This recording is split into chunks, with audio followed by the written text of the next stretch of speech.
What is going on, everyone? Welcome back to another edition of the Breakdown Sportscast. I'm your good friend and host, Kory Willis. I hope everyone is doing well out there on a Tuesday. Guys, I hope you had a great weekend, of course. Great start to your week. It was a great week of college football over past weekend. So overall, guys, I hope you all are doing well out there. And hope you're having a great start to your week. As always, guys, we appreciate you all listening in on the show, of course.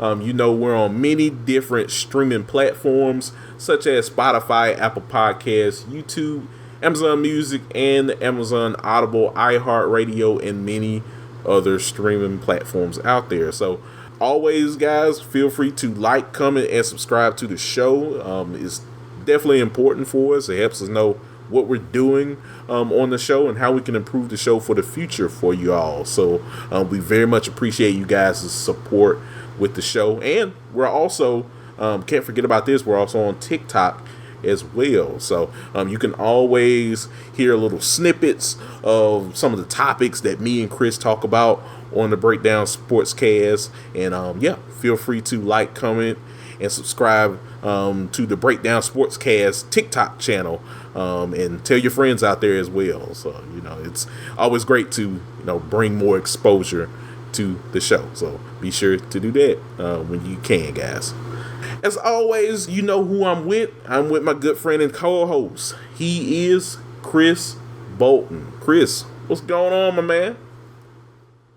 Hey, what's going on, Kory? Feeling good. Ready to recap what was an interesting weekend of football, and we had some. We continue to keep this thing rolling, Kory, with trying to tell the people, warn them about some potential upsets, and we got us another one that we called that went down Saturday. Yeah, you're right. I mean, it just. The hits just keep on hitting, Chris, with our predictions. Of course, I mean it's one thing, that we're, predicting these things correctly, but we are also looking into the data just like anybody else, Chris. So and we're just looking at what we're seeing on the field week by week. So we're putting all that stuff together and kind of coming up with the winner for that week. And what we saw was pretty much what we predicted on last week's show. So it wasn't a coincidence, I should say, that we had got that prediction right on that game, and we'll talk about it later on for you good folks out there. But I think overall, Chris, we do a really good job in just analyzing what we see on the field week by week. That's what the people tap in and check us out and listen to us for. So that objective analysis. Yes. And it's time to recap not only the analysis but what actually went down. Yes, you are absolutely correct, my friend. So yeah, man, it was a great week of college football. We had some crazy games. We had some close games. Indeed, wasn't as crazy as like weeks prior, but a lot of great football that we did get to see. Indeed, Chris. So yeah, man, it was a great week that was.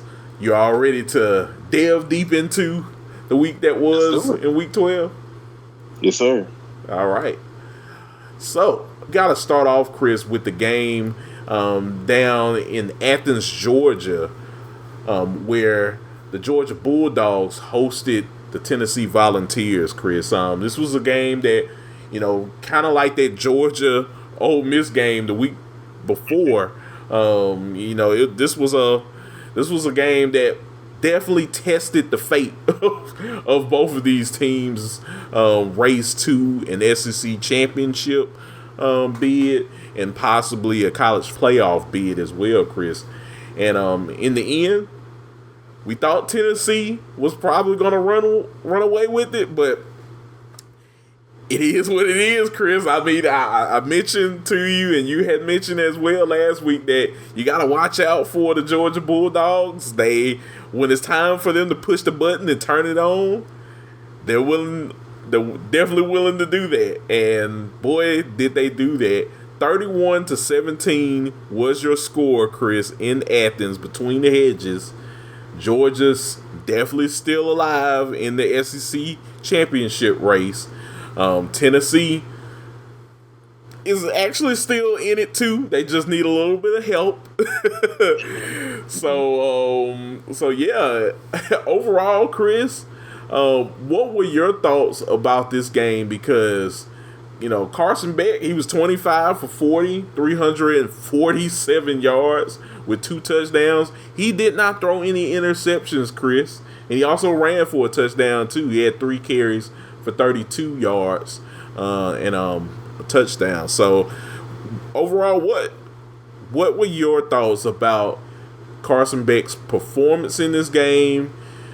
Just Georgia in general, their performance in this game, and what do you see about this Georgia team as they complete the regular season, hopefully trying to get that bid in for a SEC championship run?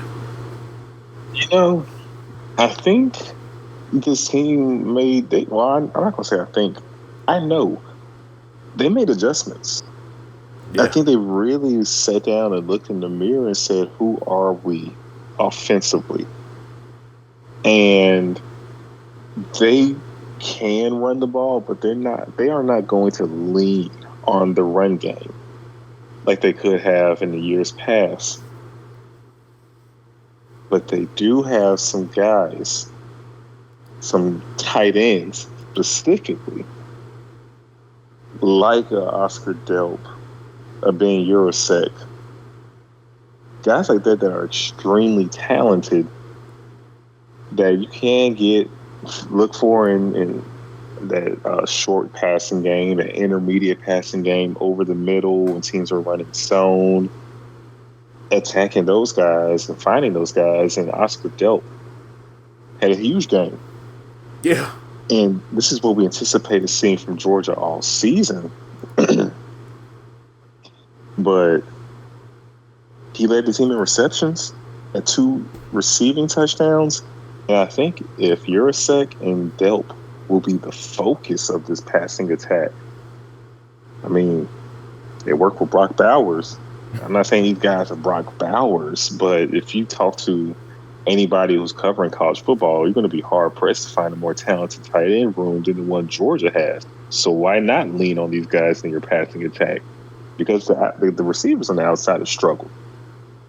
They struggled this year. You just don't have that guy that's just an awesome route runner. But if Carson Beck can have easy, quick reads, some quick tight end drags, and just make the game easier on him, and what's easier than throwing to your tight end? That looks like that's going to be the recipe for Georgia. And then on defense made Nico look like the Nico he's been all year. He's a young quarterback, barely cracked over 160 passing yards. And if that's going to be the case, Tennessee's going to struggle. They need Nico to play better. And Georgia made Nico look like who he is, a redshirt freshman quarterback, playing in his first game between the hedges. And so shout out to Georgia all around. I mean, this was a much needed performance on both sides of the ball for the Dogs. And they showed resiliency too, Kory, because they did trail early on. Yeah, they did. And I mean, I definitely remember, Georgia, had the, miscue in the beginning of the game, and Tennessee took advantage of it when they needed to and scored. It was kind of, I know a lot of people probably in the building at first, Chris, was like, oh, here we go again.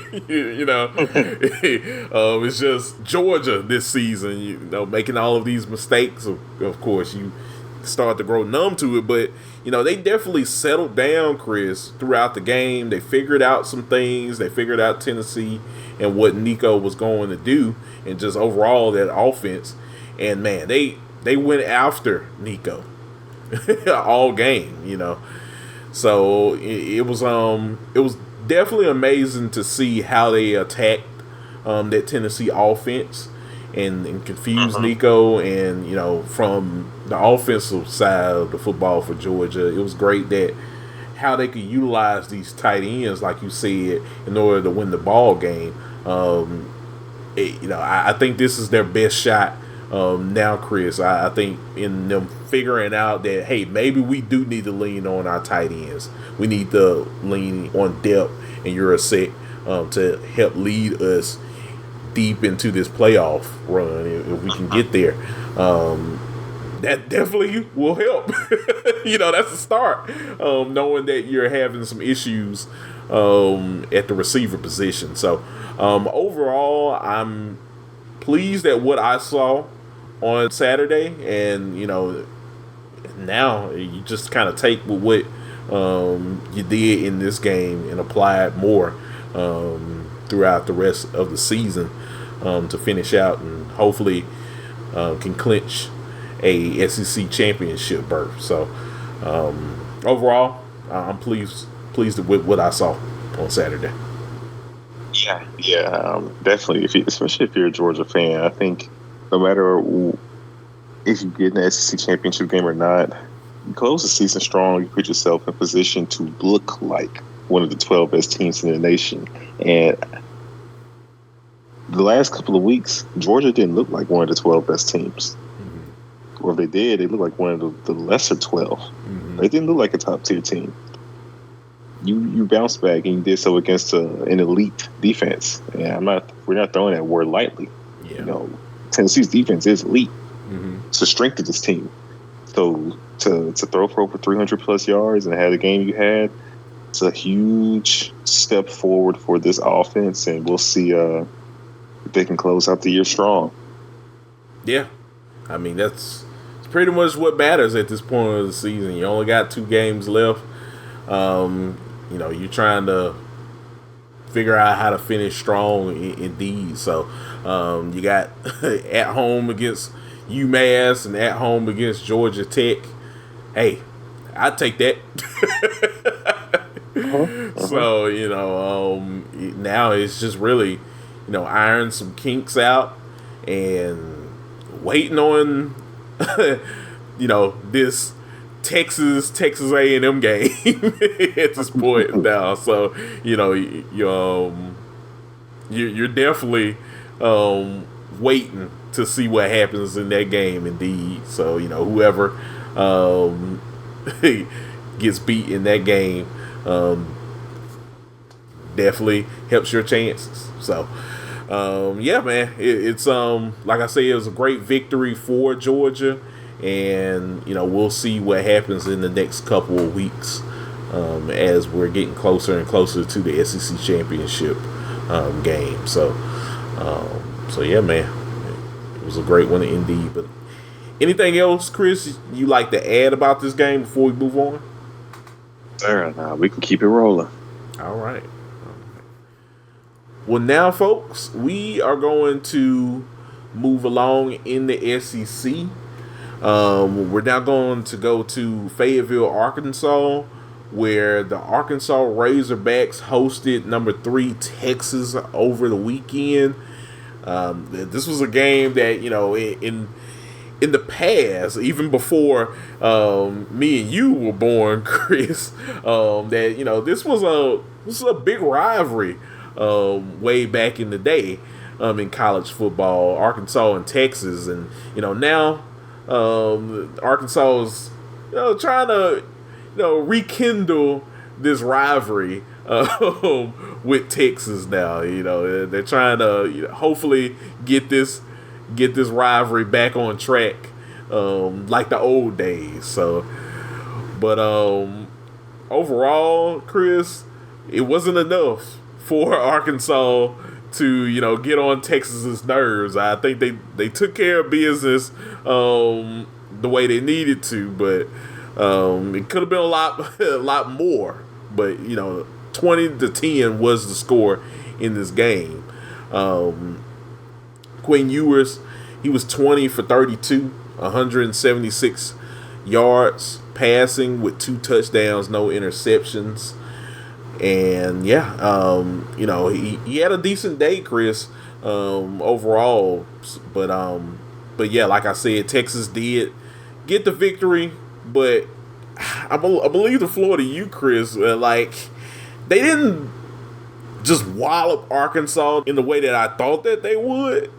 They still won the game, but it is starting to kind of become that thing now that a lot of people in the media are starting to say, hey, maybe Texas is starting to kind of lose steam now. As we're getting closer and closer to the end of the season. What are your thoughts about this? Do you think, is it time to like panic in Austin? Is this just like a thing? Is this like a theme that happens when you're playing against Arkansas? What are your thoughts overall? I think this is Texas, brother. Like, Quinn had a good game against Florida, but granted, Florida was just overwhelmed. Well, Florida was not in a position to compete in that game. Yeah. So by default, the defense, I feel like, was overwhelmed, and Quinn did what good teams do, and they had a good game against Florida. But for the most part, Quinn has not been impressive since returning from his injury. And it's not a slight or a shot at Quinn, but Texas will not win a national championship with Quinn playing the football he's playing. There's going to come a point in this season where you're going to have to put up some points. It's going to be a shootout. And Texas don't look like they can win the shootout right now. And that's a problem. You would take the win as a Longhorns fan, but big picture, because there's going to be teams that you play in the playoff. But Miami is as athletic as you are. Georgia and Alabama and Ohio State and Oregon, they are as athletic as you are. There's going to come a point where you're going to have to put some points on the board. And can you do so against those teams and win a shootout? I don't know. And if you're a Texas fan, you want to know before you actually get in said ball game that you can. And right now, I don't know if you can say that confidently. Yeah, no, I totally get what you're saying, Chris. Let me offer just a little bit of a pushback on that. In terms of the offense, I can see a scenario where, like, let's say if they're playing against Oregon or something, like, you're going to have to catch up, buddy. But a little bit inside of me, Chris, I'm wondering, do they need to be prepared for a shootout per se? Because this defense they're doing their job. For the most part. They held Arkansas to 10 points. And I mean, we've seen Taylor Green. We've seen what he can do when he's literally at the top of his game.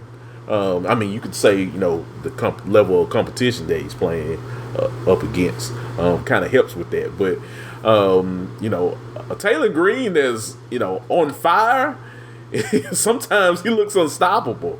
And, for Texas to stop Green in this ball game and just hold this offense to 10 points, I think we can't really overlook that either. So, I kind of think about, like, with some of the better offenses in college football, Chris, if you put this Texas defense against some of those offenses, especially once it comes down to playoff time, if they can make it to the playoffs, like, can they withstand, some of the concepts and things that a lot of these coaches and coordinators are going to throw at this Texas defense?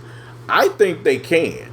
I think that they're willing to take that challenge. So when I look at that, I wonder, is that enough to justify that Texas doesn't have to necessarily beat people by 30 or 40 points every single week. I definitely get the sentiment in it being Texas and the type of players that they get and the capabilities of them doing that. But I do wonder that. What are your thoughts just about that? It might just be me. No, the defense is very solid. Really good group, potentially great group. Also, the level of competition. Texas has had like a softer schedule, so I really just don't know how tested this defense is. Not knocking how talented they are. I mean, it's you're not looked at as a team that could potentially win a national championship unless you do have a really good and talented defense. But I'm just curious to see how this defense would match up with an offense that can really challenge them. And I don't think we've seen that yet. But it's coming. And so, Texas defense is the last thing I'm worried about for them. I think it's almost like a Tennessee kind of thing. You feel really good about your defense. If you're a fan of Tennessee, if you're a fan of Texas, you know that your defense can go toe to toe with anybody. You're just worried about can your offense produce. And that's not what you want to say when we're talking about your offense being led by a senior. A kid who was a 5-star kid coming out of high school. He has the pedigree. Quinn he's no slouch. The man left high school early and was competing with C.J. Stroud to be the starter at Ohio State. Mm-hmm. You know what I'm saying? Like this is someone who comes of that ilk, and I'm not seeing that on the field, and I want to see that. I need to see that. And I think Longhorn fans, those who feel that sensation to want to panic, that's what they're thinking as well. Don't panic. But I understand why you want to. Yeah. I definitely agree. When you put it into that perspective, Chris, I definitely agree with what you're coming from in terms of what the Texas fan is looking for. You know, you're getting in the mind of, you know, what they're looking for with the media that has talked about Texas, you know, all season leading into this season. You know, what they were hoping for, and you know, you've seen flashes of them being dominant offensively and defensively, and then you've seen, you know, some not so hot moments as well from both sides of the football. So, you know, we're really just trying to see a complete game consistently from Texas to finish out the season, to go into the playoffs, and to show why they are one of the better teams in college football today, and why they have a shot at winning a national championship. So it is. I mean, look, I live here in the Austin area, folks. So it's championship or bust to a lot of these people around town. So, you know, if you can't make it to the championship, a lot of people are going to be looking at this season as pretty much a flat out failure. So, you know, they're looking to see the sharpest version of the Longhorns as possible, and I can understand that sentiment at the end of the day. Yeah, especially with the pool as wide open as it's ever been. Nobody's just dominant. So that opportunity to be that team is right there. And if you can't make that happen with the senior leader at QB, it's disappointing. So I get it. I myself, you know, I'm all aboard the Arch Manning Express. If you were to throw him out there just to see, wouldn't hurt my feelings. I'll say that much. But we'll see how the season plays out, though, Kory. You have a chance to shut people like me and other people who are like, hey, what's up? You shut us up in a couple weeks when you play at A&M. Yeah. Big opportunity. Big opportunity. So, especially for you, with a team with a resume that's lacking to their fault, no. They didn't know Michigan was going to be the Michigan they were this year when they scheduled that game years ago. But they didn't know the SEC would give them a very fortuitous SEC schedule. Mm-hmm. And the one time you really get challenged, you lose at home. But we'll see. Yeah. We will see. Yeah. I like to think that Texas is one of the best teams in the nation, so I would like to think that they can go on the road and win that game against A&M. Mm-hmm. We'll find out. But first, you got to handle business this week at home against Kentucky. Yeah, and it'll be a game that we'll definitely talk about on our Friday show as well later on this week. So yeah, man. I agree with what you're saying, Chris. It's going to be interesting to see how Texas fares in these last two games, as they're also trying to make a SEC championship game for the first time ever in team history. So yeah, we'll definitely see what happens with the Longhorns going forward. And real quick, Chris, as for Arkansas, man, it just kind of feels like they're kind of at a crossroads. Of course, I saw a picture of a road sign going into Fayetteville that pretty much appreciated Sam Pittman's time as a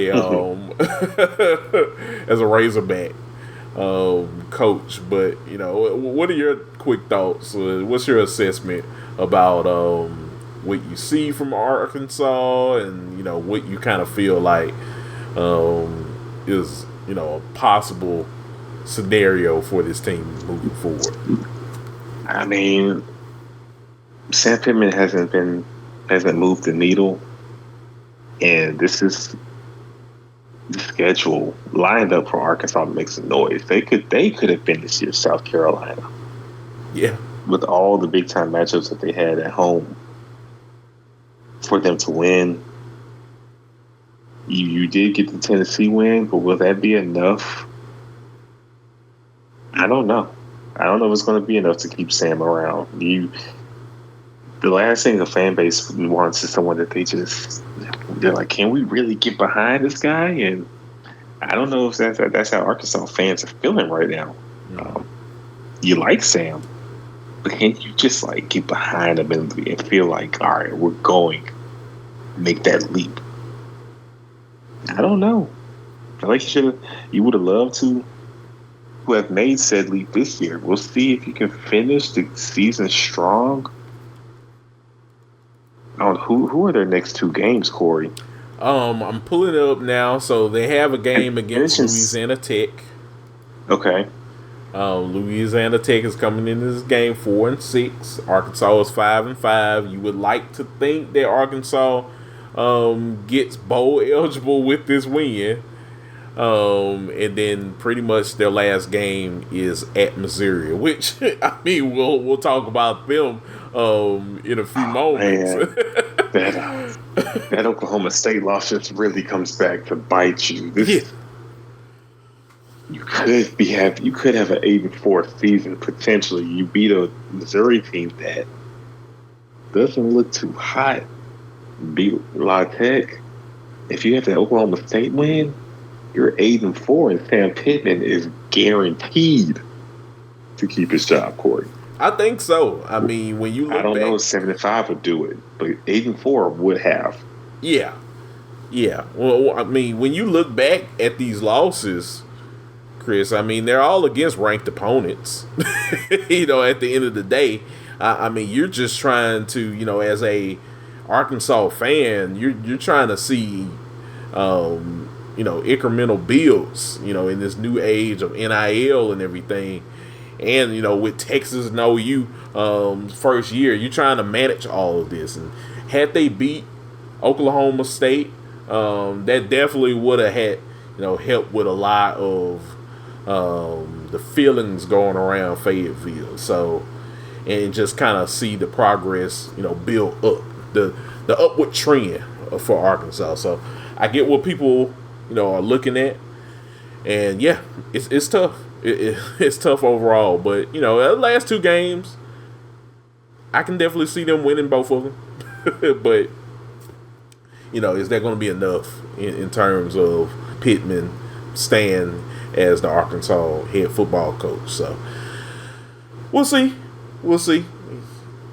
Definitely, time will tell. Indeed, with that. But yeah, Chris. Overall, anything else you like to add about this game before we move on to the next game in the SEC? Nah, we can keep it moving. I'm really ready to dive into the next game. Yes, I am too. So, Chris, out of all of the SEC games we had on last Saturday, this one was probably the most crazy game of the weekend. Number 21, South Carolina hosted number 23, Missouri. This was a game, Chris, that for the most part, it wasn't necessarily about playoff hopes for, maybe for one team, if you ask one coach. But for South Carolina's scenario, they were already out of it. They're just trying to build upon what they already have there in Columbia. But this was a game, Chris, that went down to the wire. And boy, did we get a thriller in Columbia. South Carolina won this game 34-30. Late touchdown by Rocket Sanders wins them the football game, Chris. What a crazy run. I'm going to give you the floor, sir. What were your thoughts about this game? Because, man, we saw pretty much Rocket Sanders at his best for South Carolina. And I love watching Rocket Sanders. I loved watching him at Arkansas. Love watching him at South Carolina. Think he's an excellent player. But overall, what do you think about this game? Because, man, this definitely did go down the wire. I mean, that was a grown man run he had at the end of the game to get that touchdown. It was. What we saw was South Carolina football. What did we say in the preview show, Kory? The one thing that can keep this from being an upset is if South Carolina plays South Carolina football. and I say that in every respect and way that only South Carolina fans know. And that is exactly what we got. You got the special. You got good South Carolina and bad South Carolina. You got everything you can want more in this game, and they found a way to win it. This South Carolina team is really talented, Kory. They are growing up. They are. They ain't gonna make the playoff, but I'll say this much: if they did, they'd be a tough out. I think they're going to win out. I think they beat Clemson. I think they win this next game. I think this team has set himself up to be 9-3. Yeah, and you just a few plays away from beating Alabama and LSU. Kory, this team could be 11-1, 10-2. Mm-hmm. South Carolina they are not no joke. They are not to be slept on. We have been gassing them up. I have a lot of stock, a lot of bonds invested in Beamer Ball. I'm sure you do as well. We went into the store and bought our stock together. Hey man, this team is no joke, and I bet you teams that make the playoff, I'll say this, they will be happy to not see South Carolina into the playoff. I'm just going to be honest. This is not who you want to play right now. Nah, this is the most dangerous SEC team. I scratch that. This might be one of the most dangerous, if not the most dangerous team in college football right now.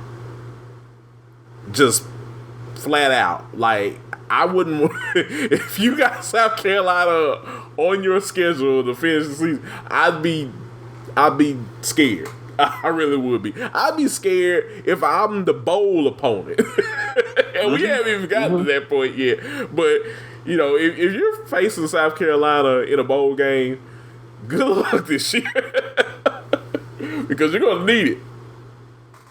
You are, and I will say this too. As much as want to give credit to South Carolina for finding a way to win this game, I do want to give credit to Missouri playing a game I didn't think they were going to play. They played arguably their best game of the year. When you look at the competition and put that in respect, they showed up to play. Yeah, in a game that I anticipated them, falling, especially how they've been punked by Alabama this year, punked by A&M. They didn't get punked in this game. They played a really good game. Mm-hmm. They just fell short. Yeah. Defense let them down at the end. But they played a really good game. Yeah. Luther Burden, that catch he made? Mm-hmm. What a catch. What a catch. I mean, it was a heck of a game. This is a Jefferson Pilot special. It was a high scoring one, like we said. It was on the network. Yeah, the SEC network. That's the new network to get your Jefferson Pilots. It never fails. it never fails. It is definitely the new age Jefferson Pilot special network. Never looked at it that way until now, Chris. Until you mentioned it. I love it.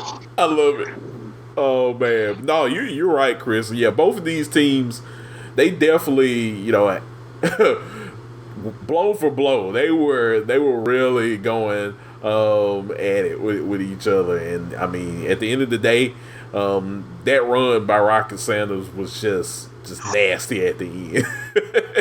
He broke like 4 or 5 tackles. Yeah, I mean, he was not going to be denied. I mean, he really made the college football video game come to life with that play. As well as Luther Burton's spectacular catch he made. So it was just a fun game. It's one of the big reasons why we all like college football. We all love this sport as well. So it was a great victory by South Carolina. But yeah, no, I agree with you, Chris. I think this team has everything in them to beat Clemson this year. I know it's a big rivalry in the state of South Carolina, so I think these guys are going to be really motivated in taking on the Tigers this season. So we'll see what happens with that game. We'll definitely talk about it once it gets game time, indeed. But yeah, great victory by South Carolina. Missouri definitely out of it now, and now it's just wondering how Missouri finishes out the season. I know they've had injury issues with Brady Cook and everything, so it's been a kind of a tough season. There hasn't been things that went their way at times, Chris. So I wonder how this team's going to feel now, because one of the things we kind of talked about is how teams kind of feel once they're out of the playoffs. Do these guys feel like they have anything else to play for at this point? Have guys checked out? These are the times where you really want to see how the coaches coach at that point, how they prepare their players week in and week out now. So they got a game in Starkville against those pesky Bulldogs down there, Mississippi State. So I think I'm definitely going to be tuned in to watch that game, of course. Not just because I'm a fan, but I really want to see, is there any fight in Missouri at this point? Because you hear this all the time, Chris. Once you're out of the playoffs, you start hearing rumblings about guys, wanting to sit out, transfer, and all of this stuff. So it's going to be interesting to see how they finish out the season. So what are your thoughts about that? Yeah, no, the Tigers. They're in an interesting spot. We learned that they could take a punch, and I feel like we saw this team's makeup with the way they played against South Carolina, but I think we'll learn even more about not only how they play when this season is on the line in the sense of trying to keep the playoff hopes alive, but just who are you, right, in general. Mm-hmm. Now you had to get yourself psyched up to play at Mississippi State. Yeah. Mississippi State's terrible this year, so it's not too much to get hyped about. So right. We'll see. Do you still want to make the most of this season?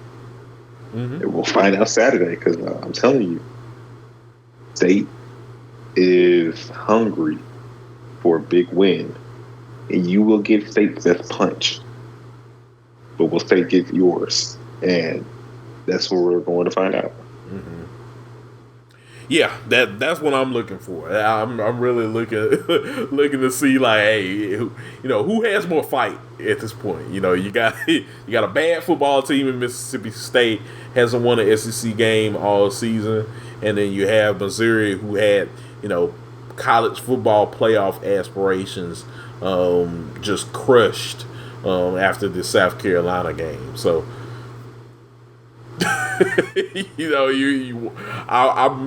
I'm very interested to see how this game plays out, because you still got to come out and play at the end of the day. Mm-hmm. It's only so many spots that you can get into the playoff format. So we'll see. Yeah. We will see for sure. Yes, sir. But anything else, Chris, you'd like to add to this game before we move on to our final featured game from Week 12? No, sir. We can keep it rolling. All right. Well, now, Chris, we are going to move to Gainesville, Florida. Ben Hill Griffin Stadium had a big game over the weekend where they hosted number 22 LSU. The Tigers came to town, Chris, and this was a game that I was very much interested in watching. I wanted to see how this Billy Napier led Florida Gators squad. With hearing him from former Mississippi State athletic director Scott Strickland now at Florida, backing up his man Billy Napier and saying mm-hmm. that the Florida faithful was going to be all in on Billy Napier and what he needed to make this football team better. So he brought in a ranked team. Was very interested in seeing that, Chris. At the end of the day, Florida won this game, Chris, 27-16. They knocked off a top 25 LSU Tigers team that, for the most part, they were already out of contention for the college football playoffs. But, second straight loss for LSU. And, after losing to Alabama, they lose to Florida. And, when you look at things, you're kind of looking at Florida. Maybe they're getting some things on track now down there. You're kind of seeing them in the recruiting trail, getting some guys in the boat. Mm-hmm. Billy Napier is really, starting to turn the tide in, from a negative to a positive now. You can kind of see. And I think that may bode well for Florida moving forward. But overall, Chris, a big day in Gainesville for the Gators. What were your thoughts about this game overall? And, what were your thoughts about seeing DJ Lagway play in this game? And, he looked pretty good. Hey, man, DJ, he's a really good talent. When he's got some things he's got to clean up, but the tools are all there. Yeah.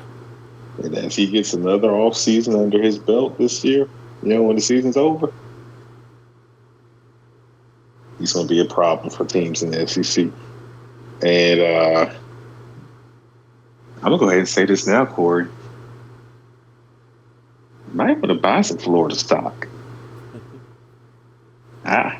I know fans been ready to run Billy up out of there. We've all been ready to run Billy up out of there. But for this team to continue to play the way that they are playing, despite losing to Graham Mertz, despite thinking DJ season was over, despite every week playing somebody who is one of the best teams, a top 25 team in the nation, like your schedule's just been a gauntlet.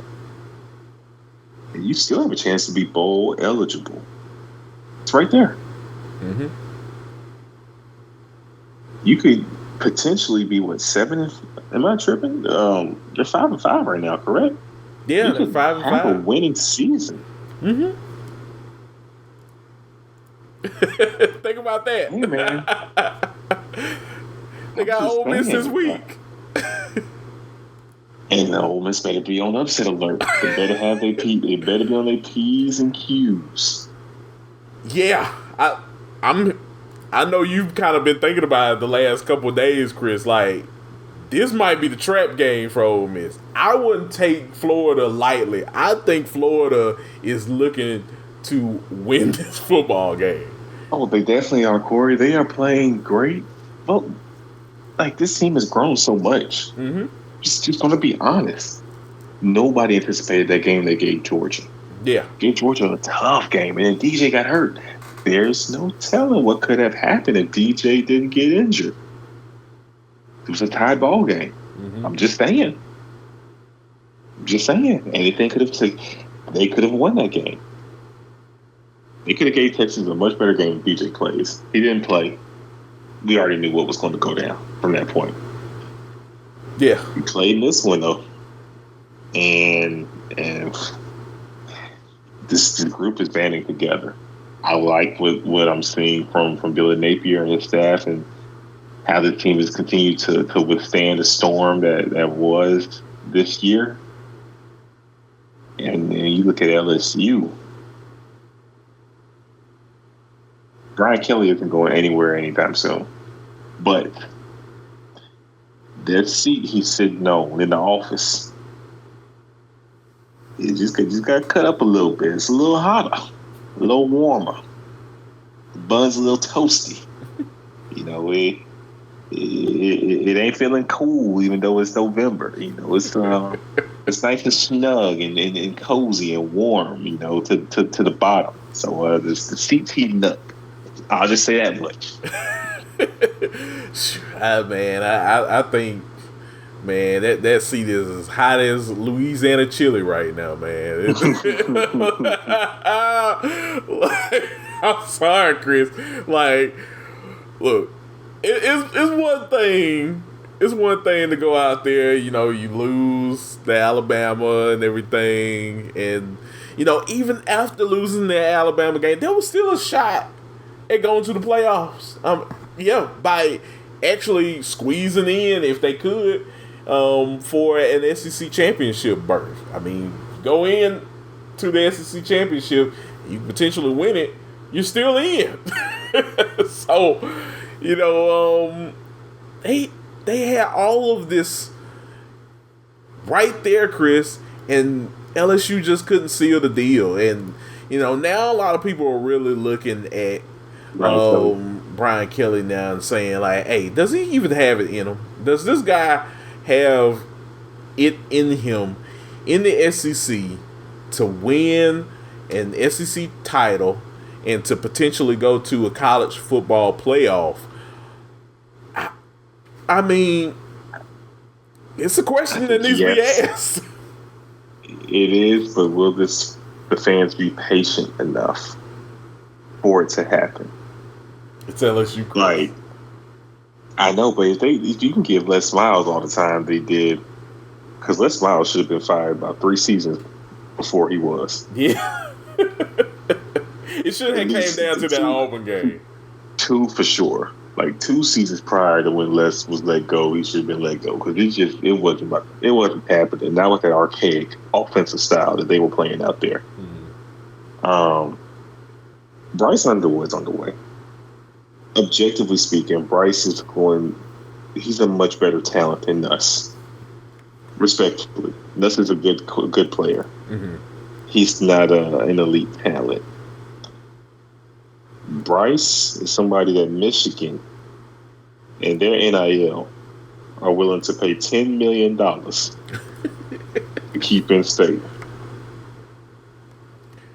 It's insane. I got his profile pulled up right here. So yeah, folks, if you haven't heard, Bryce Underwood is a 5-star quarterback out of Belleville, Michigan.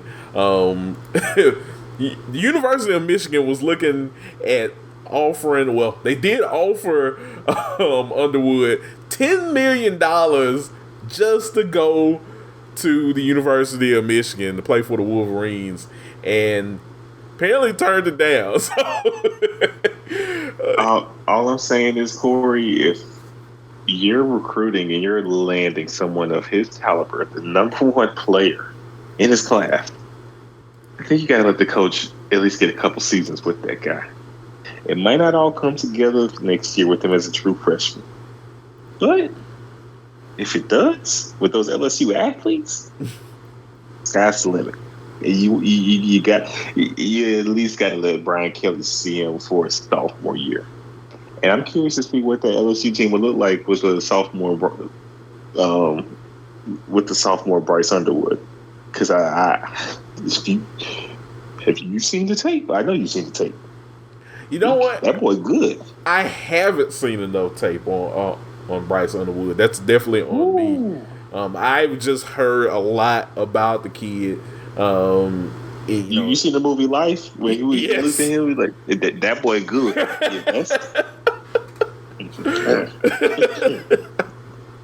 That boy good, and that's why I'm putting the brakes on getting Brian Kelly up out of here, because Brian the one that's getting him there. So it's almost like a Billy Napier, DJ Lagway situation. Mm-hmm. Do you want to get Billy up out of there and lose your 5-star DJ too at the same time? You kind of gotta let it play out a little bit and then see, all right, now we do need to make a move. Yeah. But, you kind of think about it, Chris. It's like a darn if you do, darn if you don't situation. Like you bring Brian Kelly back next season and you still don't get the results that you want. With a 5-star Bryce Underwood, you could still potentially let go of a coach like a Brian Kelly, and the guy still leaves and goes to another school, because there's going to be a whole different culture that's going to be there that, maybe he feels like it's not really worth being around. Maybe I want to be somewhere that's a little bit more stabilized, that just really wants to utilize my talents, and then I kind of build off of that going forward. So, in the age of NIL and the transfer portal, it's a perfect storm, Chris, of things either going, exceptionally well for you as an athlete, and things going exceptionally wrong for you as a program. So yeah, I think all that kind of goes hand in hand at the end of the day. Look, what if I told you at this moment LSU currently has Bryce Underwood, number 1 ranked quarterback in the class, Harlan Berry, the number 1 ranked running back in the nation, DJ Pickett, the number 1 corner and K. Phillips, another top 5 corner. Yeah. Derek Meadows, 4-star I wide get it. receiver. Out of Las Vegas, Bishop Gorman. Good program. Great program, great pedigree. I get it, LSU fans. It's disappointing, but I think you gotta let the players cycle out and let the new crop cycle in. Mm-hmm. This is what? Is this only year 3 for Kelly? Yeah. 3. Let's see how things look next year. Mm. Because who you gonna pivot to? It's always the thing. Everybody love to say let's fire the coach. Well, who you gonna go hire? It's a good question. I mean, I think just if it ain't Deion Sanders, I don't want to hear it. Oh, I don't think that's going to But could you imagine Deion with the LSU athletes? He'll never lose. He'll never lose. He'll never lose. LSU already recruits himself. You add his swagger to the mix. He'll never lose. Boy, them folks will forget about Nick Saban so fast because he'll get about 3, 4, 5 of them championships out there. LSU. That's need to go get Coach Prime. Man, he about to make playoffs with Colorado. Imagine you give him a real program, respectfully. I know. That's the scary thing right now. So yeah, man. I definitely agree with you, Chris. Yeah, it's definitely going to be interesting to see what happens with LSU going forward. I definitely agree with what you're saying. It's more than likely he's going to get another year, and it's more than likely he needs to get another year. I'm going to give him next year. If he doesn't get it done next year, we're going to be right back here having this conversation again. I think I'm end up saying giving him to 2026. Depending on how badly the season goes. If this team goes 9-3 next year, you're not firing him. If this team goes 7-5 next year, you're having some conversation. It might be that time. Yeah. So he needs to win at least 8 games. 9 to be safe. But he needs 8. Mm-hmm. He needs 8 next year. We'll see we got to see how they finish this year. Yeah. I don't know, man. I think first and foremost, Bryce Underwood, he can't get there fast enough. I just don't see it with Garrett Nussmeier this year. They definitely need a spark at the quarterback position for them to even have a chance. I mean, Jaden Daniels definitely made Brian Kelly's job a lot easier last season. So with him, tearing it up for the Commanders in the NFL right now, it just goes to show that talent matters at the end of the day. When you have good talent, they'll take you far.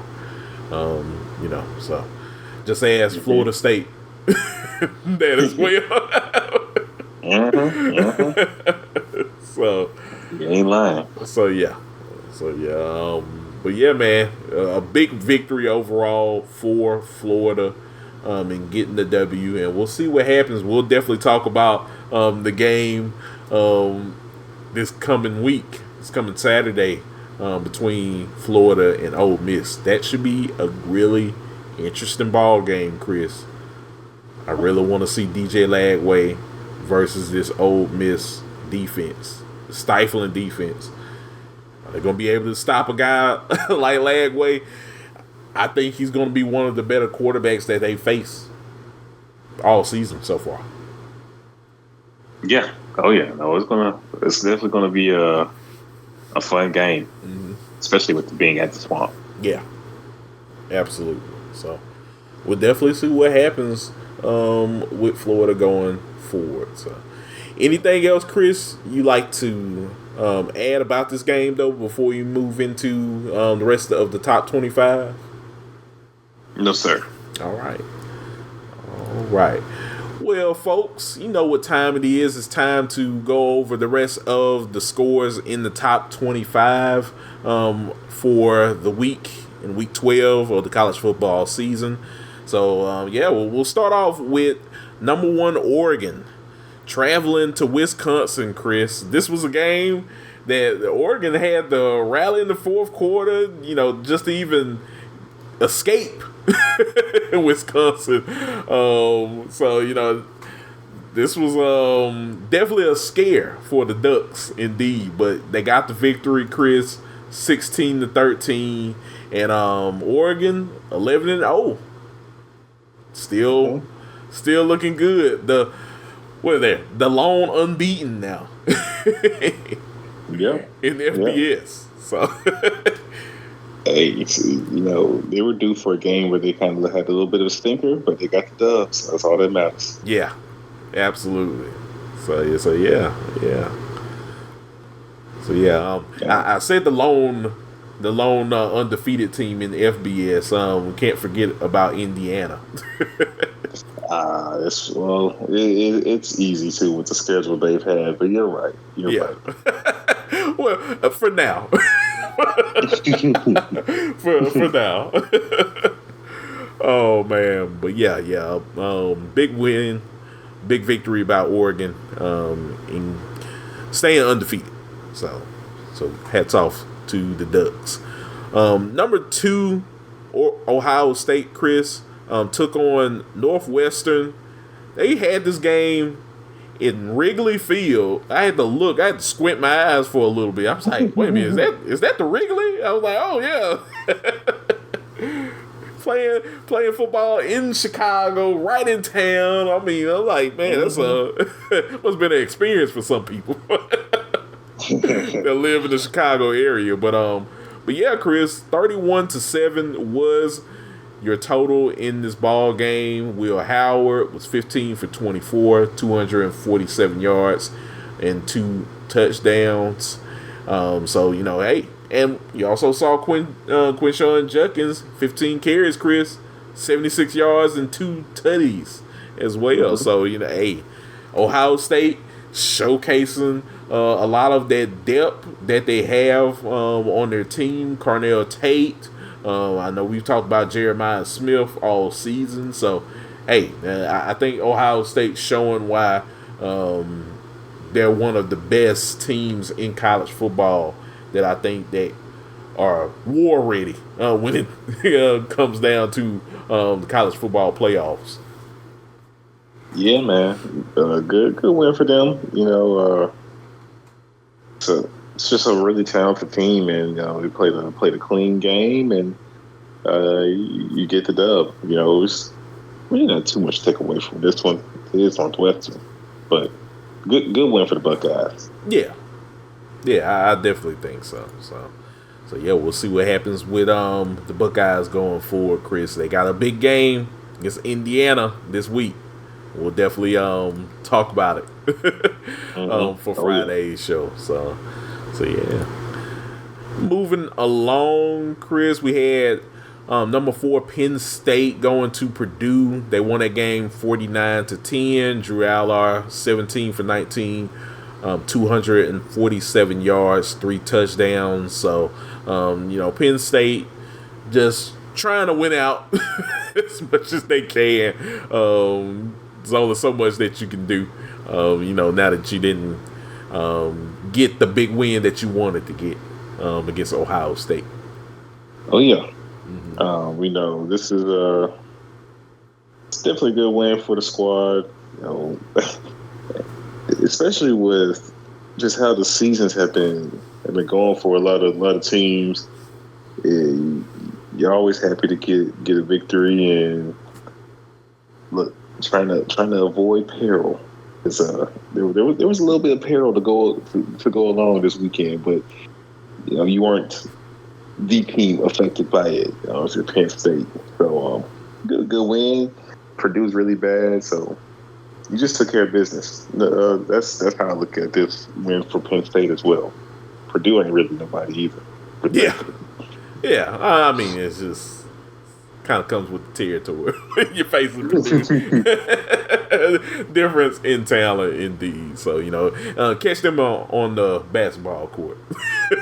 yeah. That's where you don't want to play. Yeah.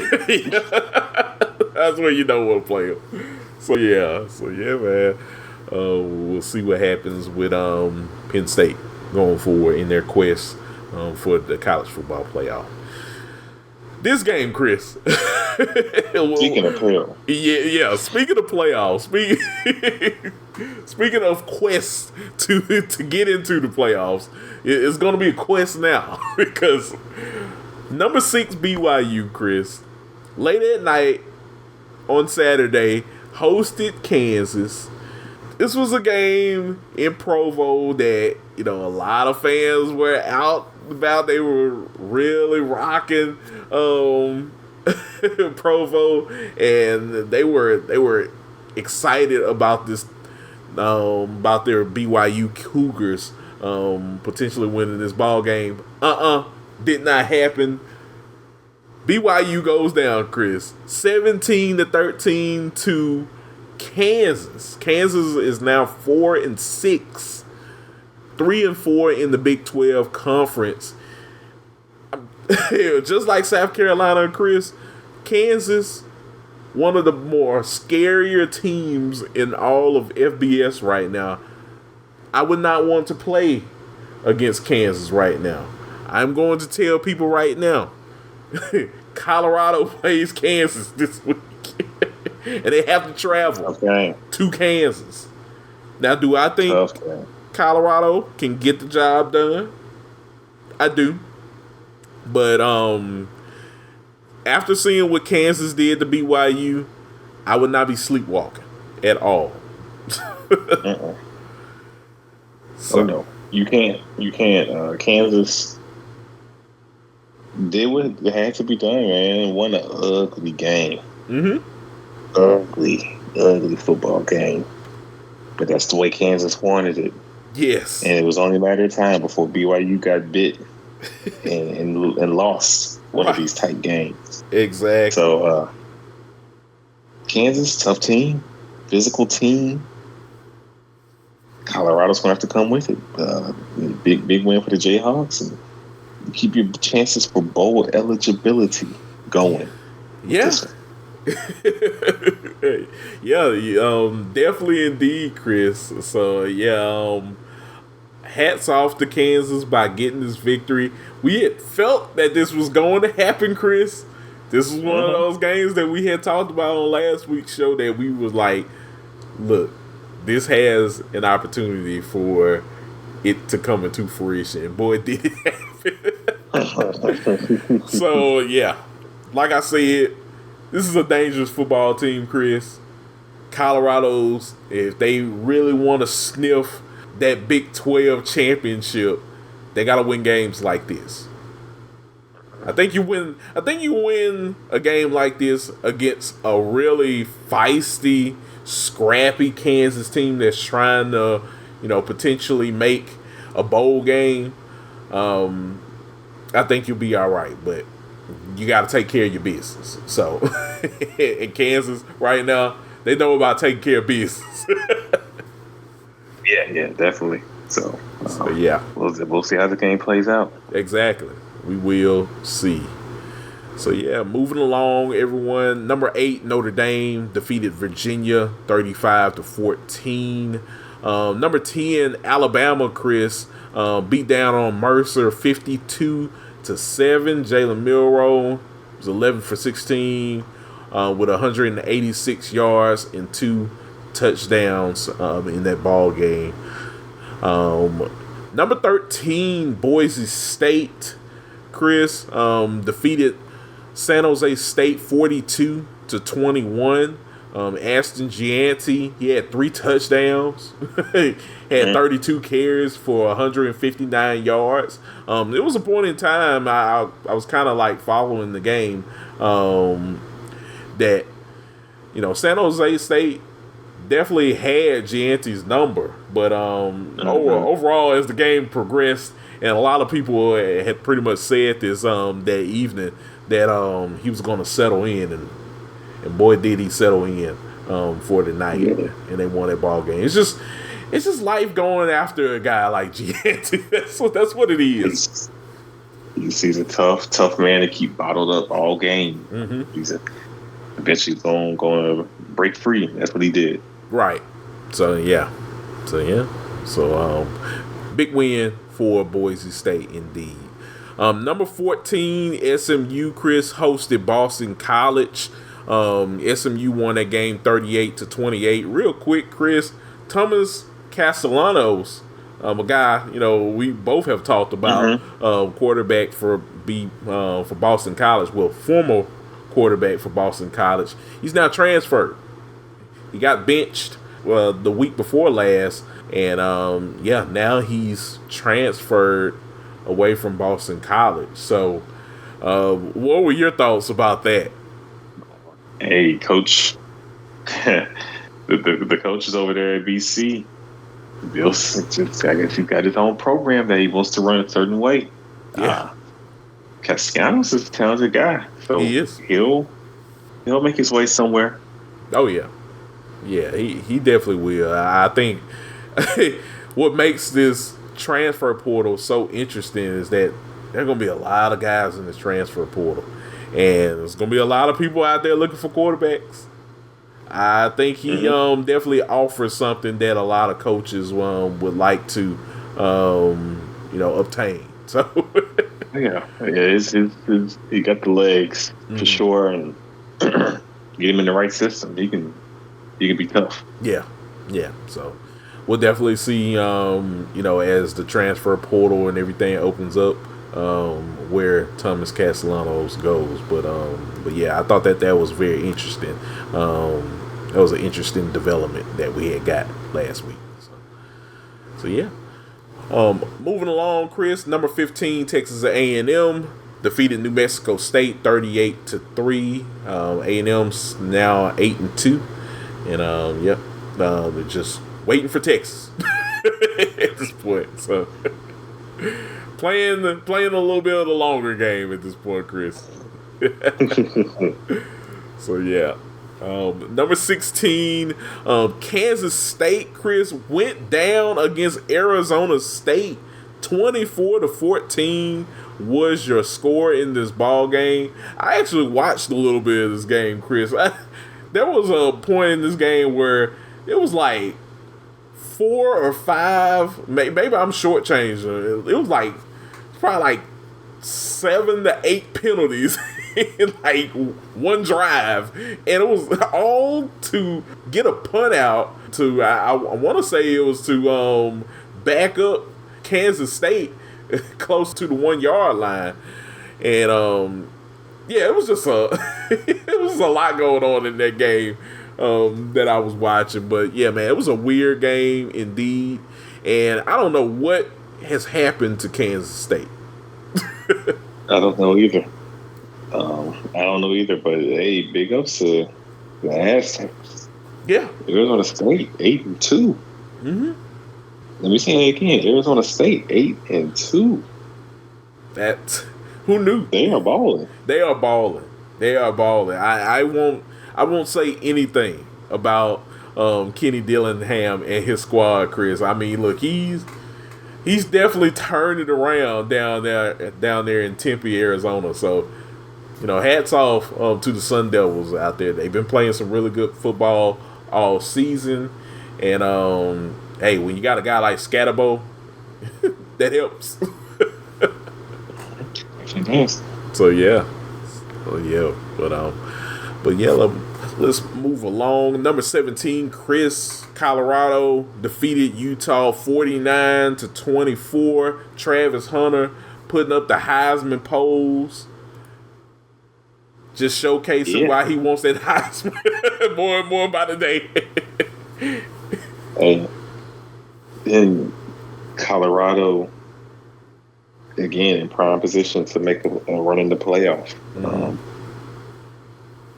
But they got to win this one. This one's going to be tough against Kansas. But very, Very impressed by them, taking care of business at home, and game that was had its moments where it was close.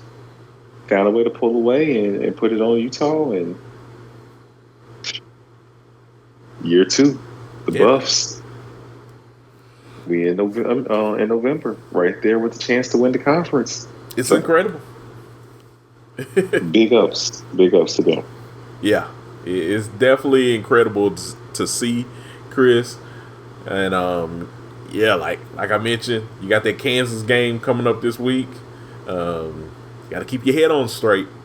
You want to make it to that Big 12 championship game. So it's going to be interesting to see that game this week. So we'll probably look at that game as well on our prediction show coming up this Friday. Yes, sir. Yes, sir.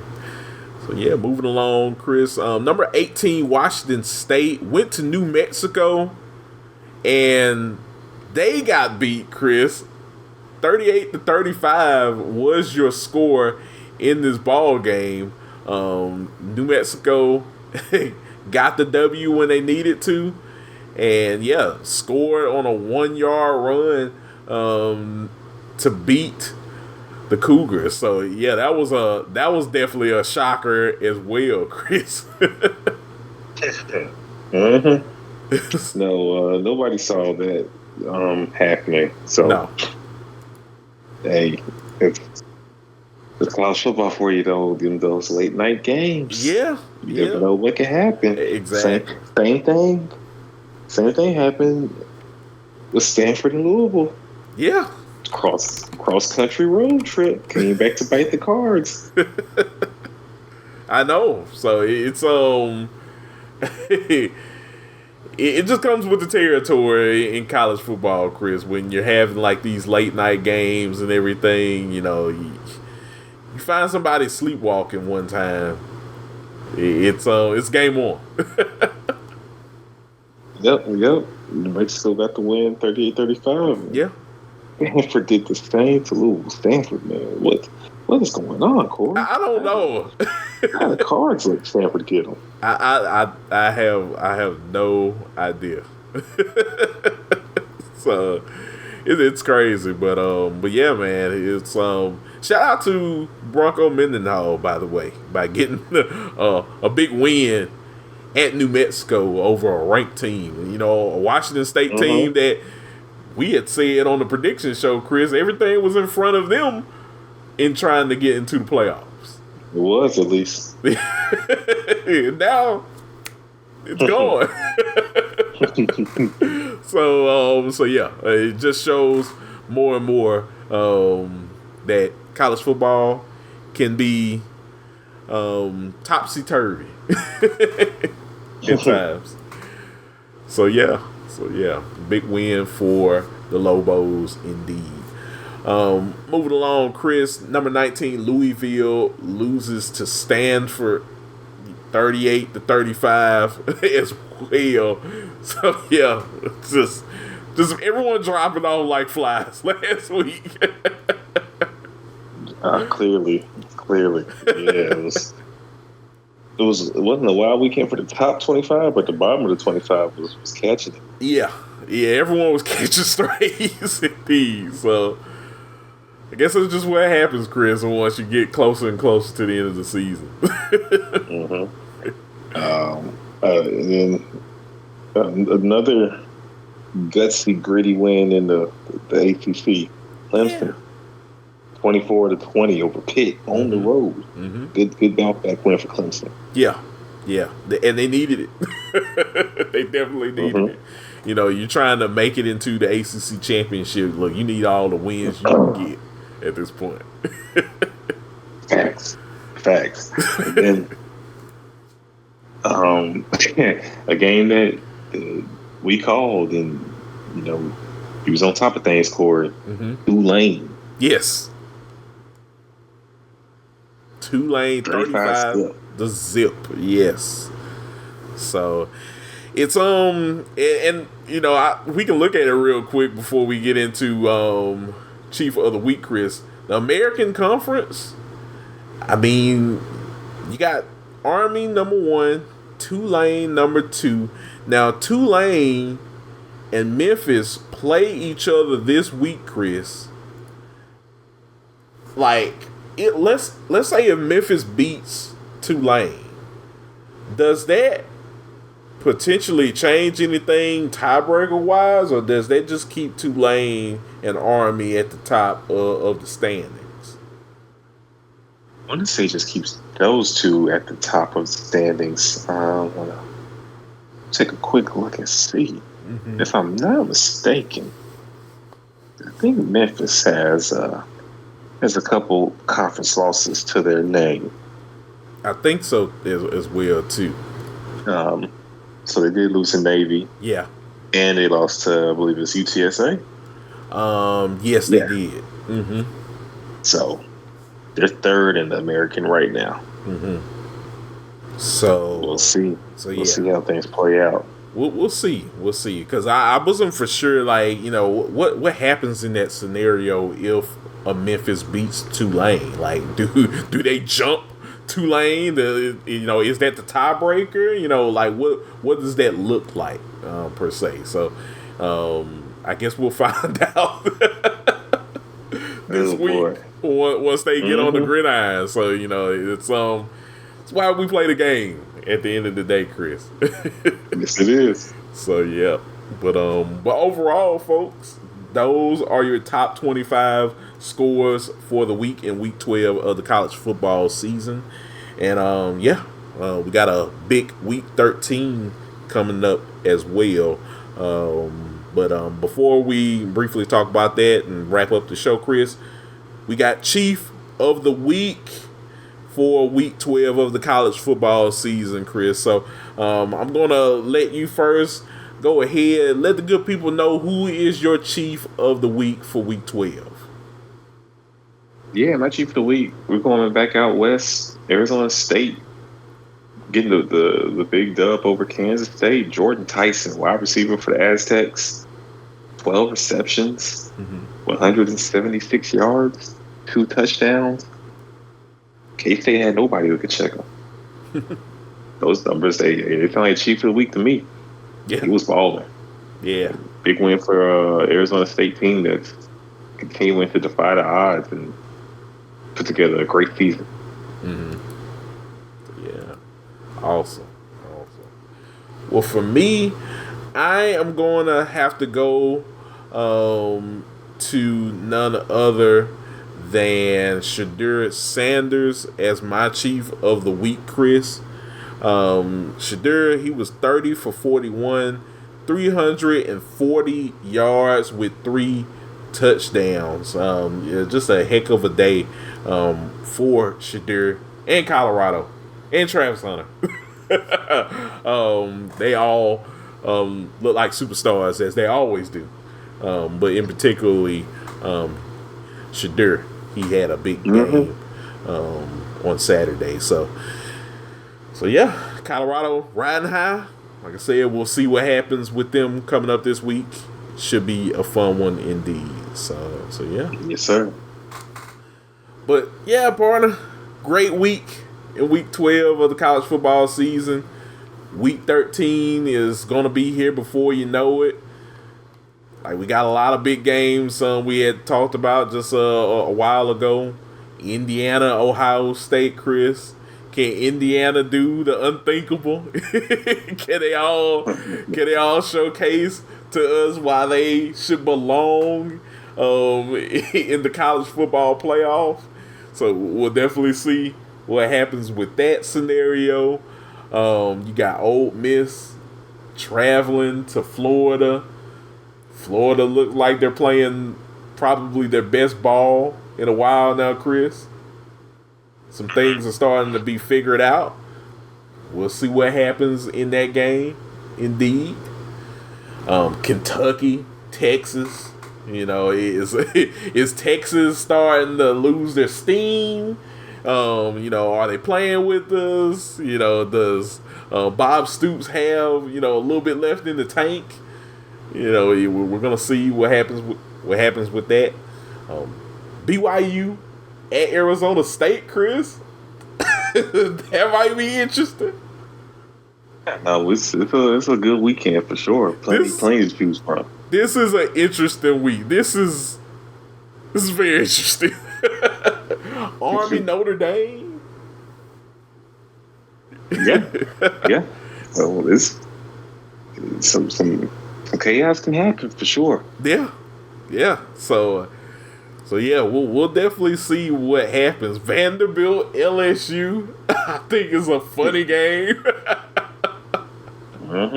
So yeah, we'll see what happens with that. 2-6-4 teams in Vandy and LSU. So we'll see what happens.